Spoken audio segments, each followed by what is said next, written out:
Innal hamdalillah nahmaduhu wa nasta'inuhu wa nastaghfiru wa na'udzu billahi min syururi anfusina wa min sayyiati a'malina may yahdihillahu fala mudhillalah wa may yudlil fala hadiyalah. Asyhadu an la ilaha illallah wa asyhadu anna Muhammadan abduhu wa rasuluhu alladzi la nabiyya ba'dah. Amma ba'du. Puji serta syukur tidak lupa kita panjatkan kehadirat Allah Subhanahu wa taala, yang mana sampai detik ini kita masih diberi kesempatan untuk melaksanakan ibadah saum Ramadan, di mana kita sudah hampir 3/4-nya sampai di bulan Ramadan. Anak-anakku yang Bapak banggakan, pada kesempatan kali ini Bapak ingin menyampaikan materi Islam Rahmatan Lil Alamin bagian kedua. Wabil khusus Islam Rahmatan Lil Alamin, bagaimana implementasinya di zaman modern ini. Anak-anakku yang Bapak banggakan, kalau kita di pertemuan pertama membahas tentang apa itu Rahmatan Lil Alamin, kita telah menyatukan persepsi, kita telah menyamakan pemikiran, menyamakan pemahaman mengenai Islam Rahmatan Lil Alamin, yaitu Islam, agama Islam itu sendiri sebagai kasih sayang, sebagai ungkapan rahmat dari Allah Subhanahu wa taala lil alamin, untuk semua makhluk tak terkecuali, baik itu manusia, hewan, tumbuhan dan jin. Dan sebelumnya dilanjutkan, Bapak mau minta maaf kalau di materi bagian ke-1 itu ada sedikit kesalahan, di mana Bapak pengucapan rukun Islam ada yang terbalik, yang mana saum itu harusnya posisi yang ketiga namun jadi yang keempat. Mohon dimaklum. Nah, untuk selanjutnya, anak-anakku yang Bapak banggakan, berbicara tentang Islam Rahmatan Lil Alamin di zaman sekarang, dimana kalau kita pahami di zaman sekarang itu, di zaman globalisasi, kalau sejak tahun 2000 itu data mengatakan bahwa kita sudah masuk era digitalisasi 3.0. Bahkan kalau sekarang 2020 sudah masuk zaman digital 4.0. Tapi di mana dengan kondisi atau era globalisasi ini, di mana semua perkembangan teknologi itu memudahkan setiap pekerjaan kita, maka muncul suatu kebiasaan masyarakat yang berbeda. Cenderung masyarakat sekarang menjadi personal sentris, atau lebih tepatnya itu adalah asik dengan dunia smartphone-nya sendiri. Asik menjauhkan yang dekat, walaupun kita berbeda jarak, misalkan puluhan kilometer atau ratusan kilometer, tetapi dengan adanya perkembangan teknologi kita bisa melakukan video call. Contohnya seperti ini, Bapak merekam hari ini, mungkin ini video akan dilihat besok atau lusa atau di waktu-waktu yang lain. Hari ini kita tidak bertemu dan mungkin kalian akan melihat video ini secara langsung. Itu adalah perkembangan teknologi, tetapi di sisi lain juga menjauhkan yang dekat. Kenapa? Karena terkadang ketika kita asik dengan dunia smartphone, dengan dunia maya yang penuh dengan sesuatu yang membuat kita tertarik, kita lupa bahwasanya ada saudara kita, ada teman kita yang di samping kita duduk, bukannya diajak ngobrol malah dicuekin, kita asik dengan smartphone. Bahkan yang lebih miris, ketika kumpul keluarga bukannya bercengkerama, berkomunikasi, menjalin keeratan silaturahmi, tetapi mereka asik memainkan smartphone masing-masing. Nah, anak-anakku yang Bapak banggakan, bahkan di Indonesia sendiri tercatat Indonesia itu sebagai negara kelima terbesar pengguna internet. Kurang lebih 135 juta jiwa menurut data yang Bapak baca. Itu orang Indonesia banyak sekali yang menggunakan internet. Lalu bagaimana dakwah kita, cara kita mengamalkan Islam rahmatan lil alamin di era globalisasi ini, yang mana kita sudah tahu beberapa hal negatifnya, seperti tadi mendekatkan yang jauh tetapi juga menjauhkan yang dekat. Terkadang juga karena kita saking asiknya dengan smartphone, kita dengan mudah terpengaruh dengan ideologi-ideologi yang katakanlah akan merusak keimanan kita. Juga karena teknologi lah, berita-berita yang benar tersembunyi, tetapi berita hoax yang merajalela, sehingga kita percaya begitu saja. Bahkan ada juga sampai karena berita hoax korban berjatuhan. Contoh yang nyata ketika waktu tahun kemarin itu muncul sebuah kabar hoax bahwasanya ada selebaran katanya dari Mabes Polri. Hati-hati dengan penculikan anak yang bermodus menyamar sebagai pedagang, menyamar sebagai orang gila, menyamar sebagai dan lainnya halnya, yang lain-lainnya. Nah, tiba-tiba ada, biasanya nih kalau misalkan di Indonesia ya, khususnya di daerah kita, daerah Bandung.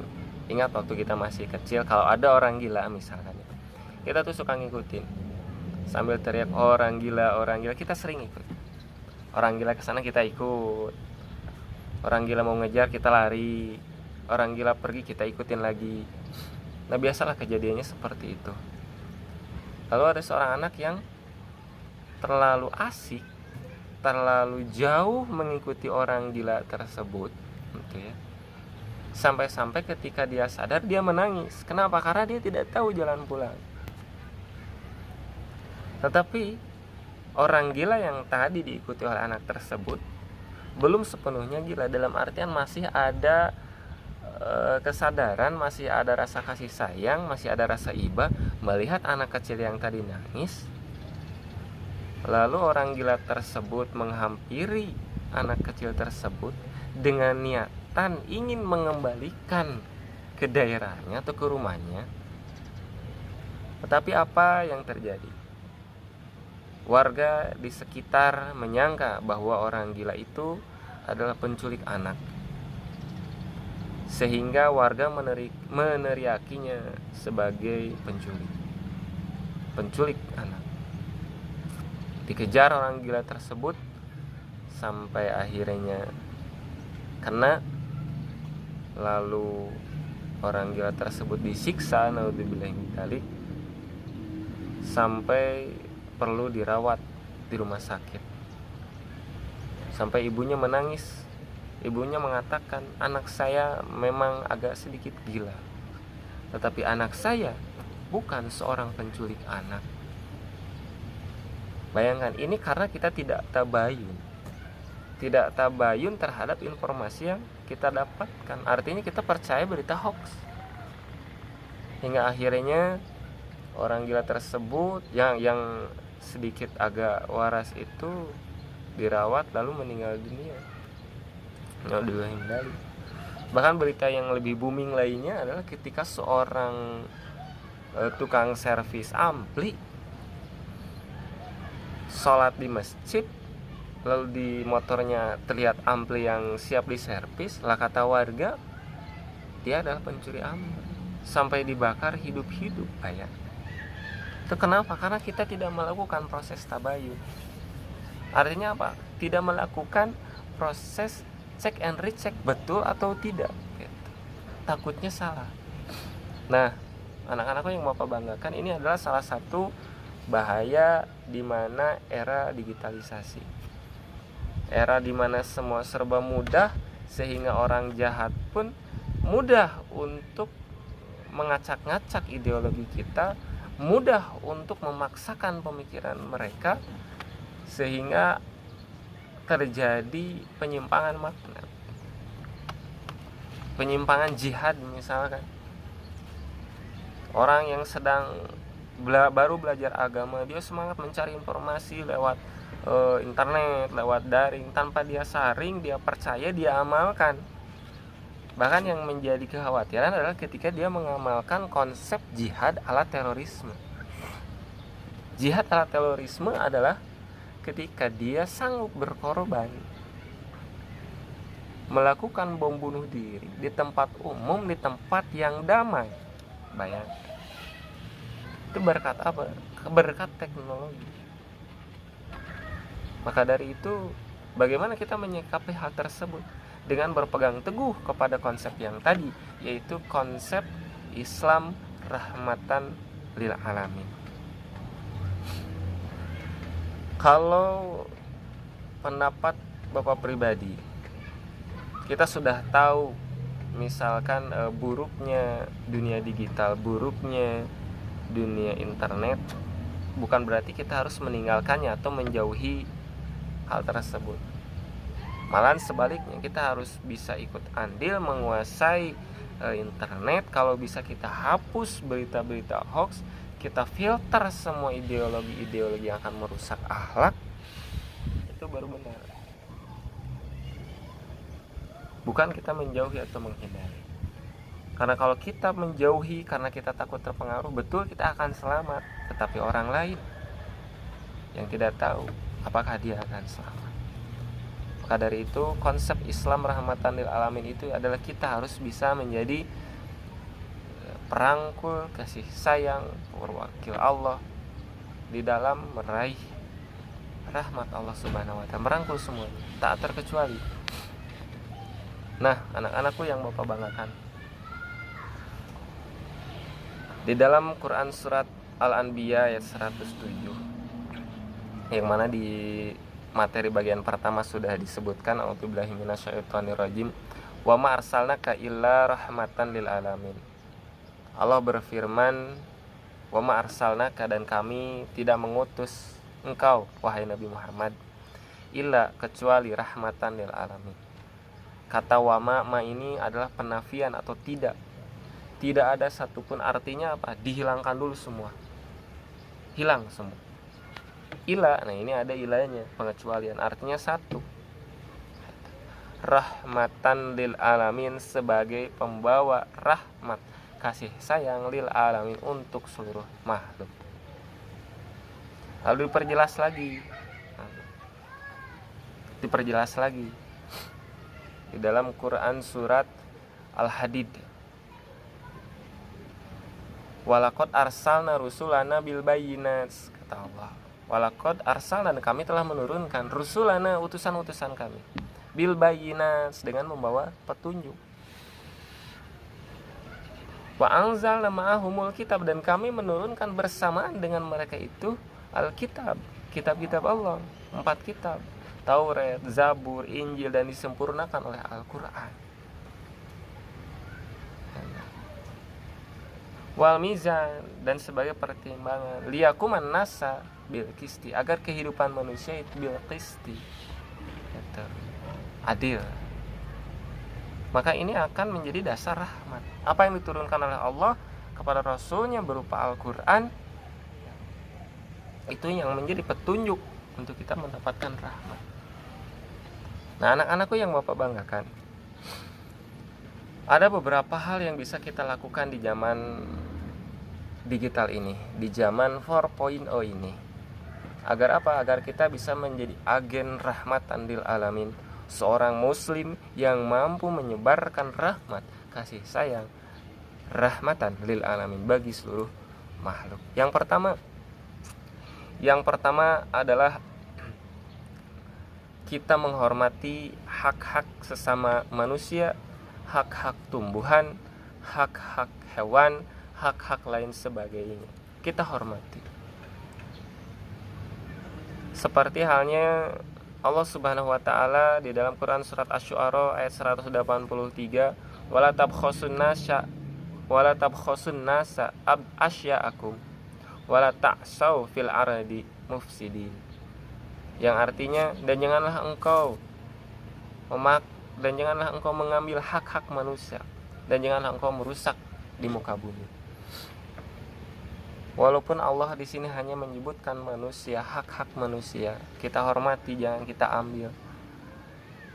Tapi kita juga harus menghormati hak tumbuhan.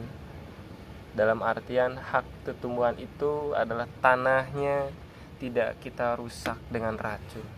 Tumbuhan tidak kita potong sembarangan. Kemudian hewan tidak kita bunuh sembarangan, tidak kita buru sembarangan, kita jaga. Beredar sebuah video viral di mana seekor anak kucing yang disiksa itu kayaknya bukan orang Indonesia, perempuan dari luar kayak menyiksa anak kucing sampai terus terang hati bapak sangat sedih, sangat terluka. Kenapa?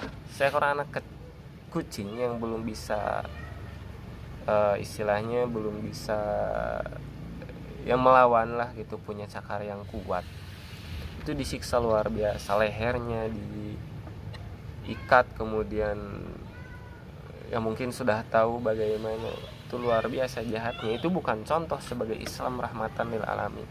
Tahu gak bagaimana Rasul SAW pada zaman dahulu memperlakukan kucing? Pada zaman dahulu Rasul memperlakukan kucing itu ketika Rasul hendak sholat, hendak memakai jubahnya, itu Rasul melihat di atas jubahnya itu ada kucing yang sedang tertidur. Apa yang Rasul lakukan? Apakah menyingkirkan kucing tersebut? Tidak. Rasul menggunting jubahnya sekeliling kucing tersebut agar apa? Kucingnya tidak terganggu tidurnya dan Rasul tetap bisa memakai jubahnya. Masya Allah, itu bagaimana rahmatnya seorang Rasul kepada makhluk hidup.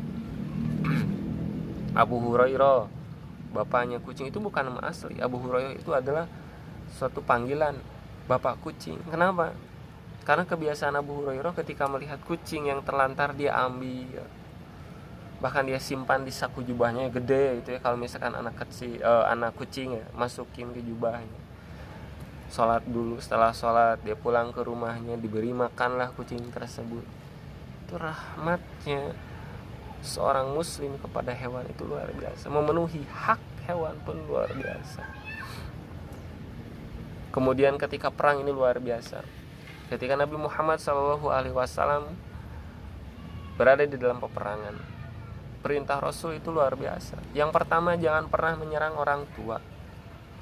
Hak orang tua itu harus dijaga. Karena apa? Karena yakin orang tua tidak mungkin bisa ikut perang.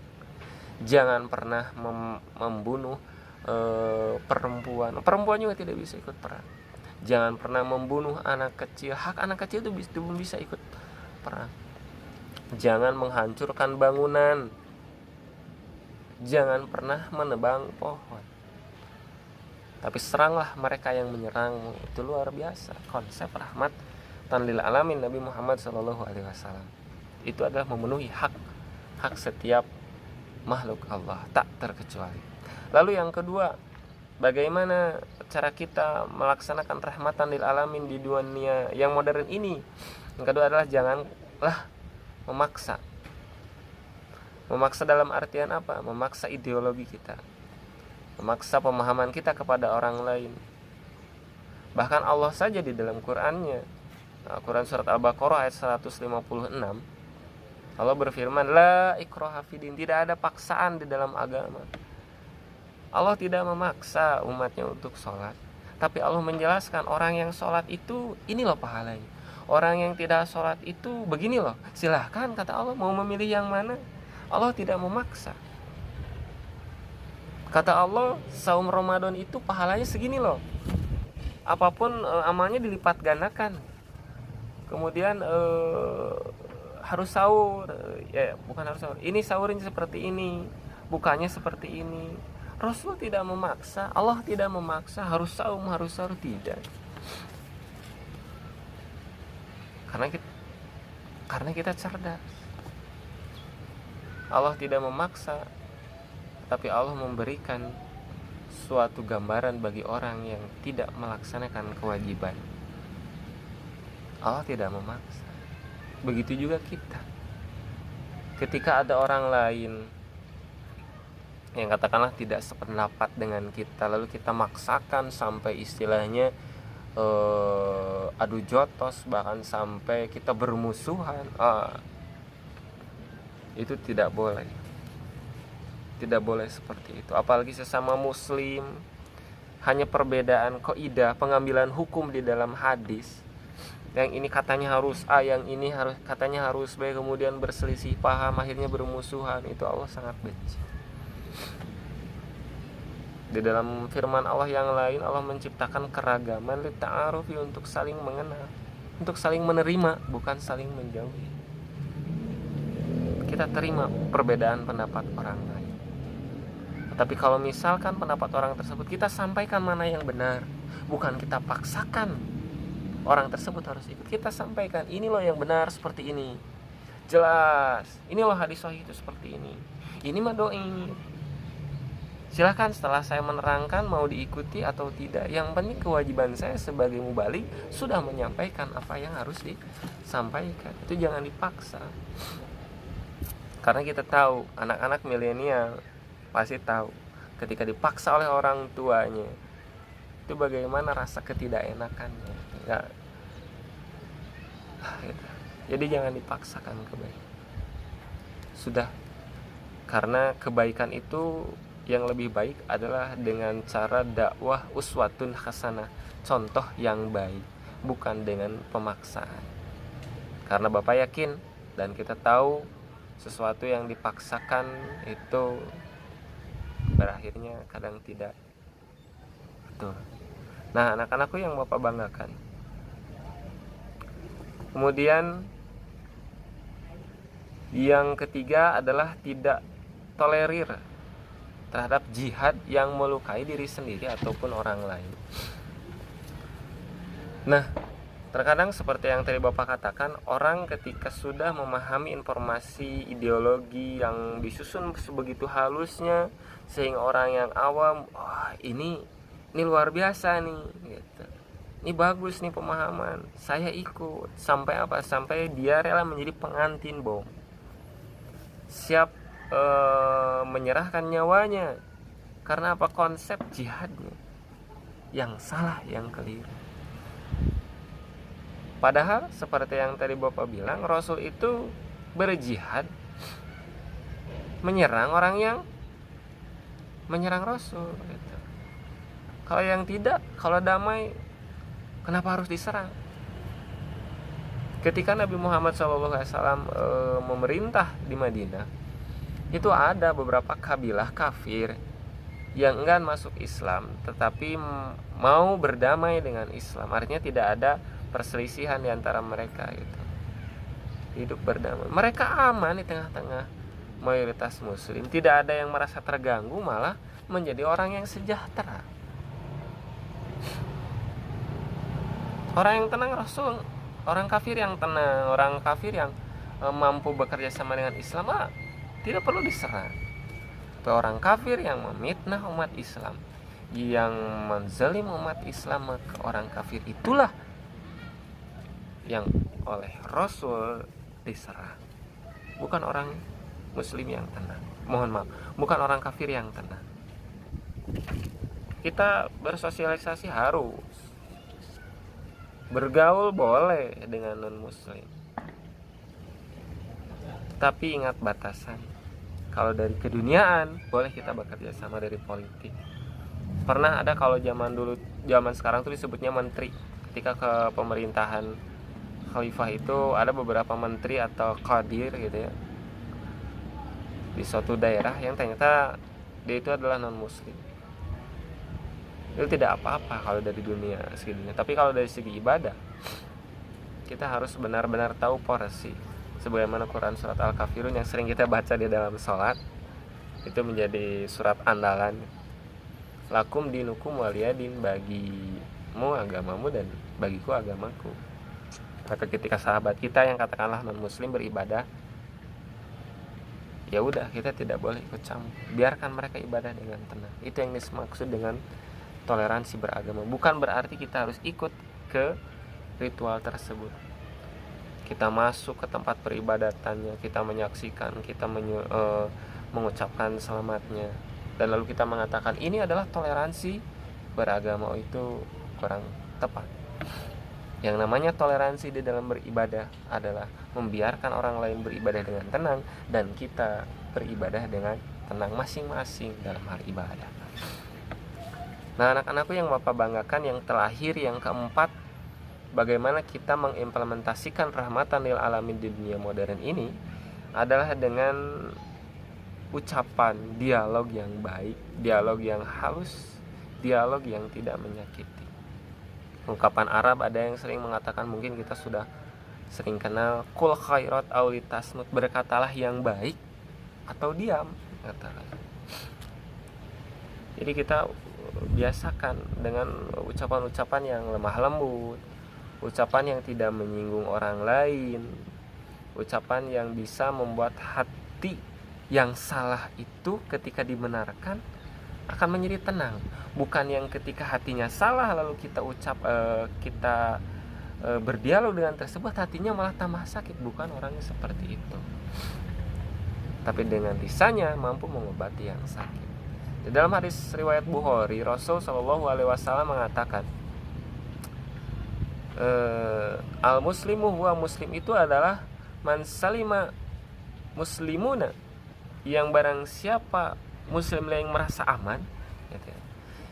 Seorang muslim itu adalah apabila orang lain merasa aman, min lisanihi, dari ucapannya, wa yadihi, dan perbuatannya. Artinya kita tidak menyakiti hatinya dengan ucapan kita, juga tidak menyakiti fisiknya dengan perbuatan kita. Itu adalah orang yang baik, gitu. Maka orang yang mampu berdialog dengan baik itu sangat dibutuhkan di era yang digital ini. Kalau yang mampu bertutur kata yang baik, insya Allah sepahit apapun kebaikan, ketika dia yang menyampaikan itu akan terasa manis.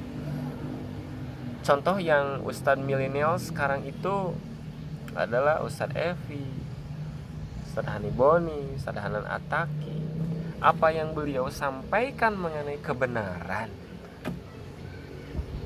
itu sangat enak didengar, masuk ke hati kita. Bahkan ketika misalkan Ustadz Evi menceritakan suatu kesalahan, yang ternyata kesalahan itu adalah yang kita alami sekarang, ketika Ustadz Evi yang menyampaikannya, kita bukan marah, kita malah tertawa, dan kita sadar ternyata itu salah. Tutur kata yang baik, jangan sampai menyinggung orang lain, karena setiap individu, setiap orang itu berbeda. Ketika kita berbicara dengan si A, maka porsinya harus seperti apa. Orang yang keras nih kita berbicaranya, maka kita sedikit keras juga. Tapi lihat, kita harus melembut di mana nih, harus mengeras bagaimana nih. Ketika kita berbicara dengan orang yang lembut, jangan karat, kita berbicara lembut juga. Tapi ketika waktunya harus keras, maka kita keras di sebelah. Nah, anak-anakku yang Bapak banggakan, 4 poin tadi bisa kita amalkan sebagai salah satu bentuk dari kita mengimplementasikan Islam rahmatan lil alamin, agama Islam yang membawa kasih sayang lil alamin untuk seluruh makhluk Allah Subhanahu wa taala. Yang pertama adalah hargai hak-hak setiap makhluk Allah, manusia, tumbuhan, hewan, jin pun sekalian. Kita hargai haknya. Ingat, ada sedikit perbedaan antara hak asasi manusia, seringkali dijadikan sebagai dasar untuk melegitimasi atau menghalalkan perbuatan ataupun kebijakan yang menyimpang. Tetapi berbeda dengan hak ini, kita harus memenuhi hak setiap makhluk Allah, tetapi ada batas.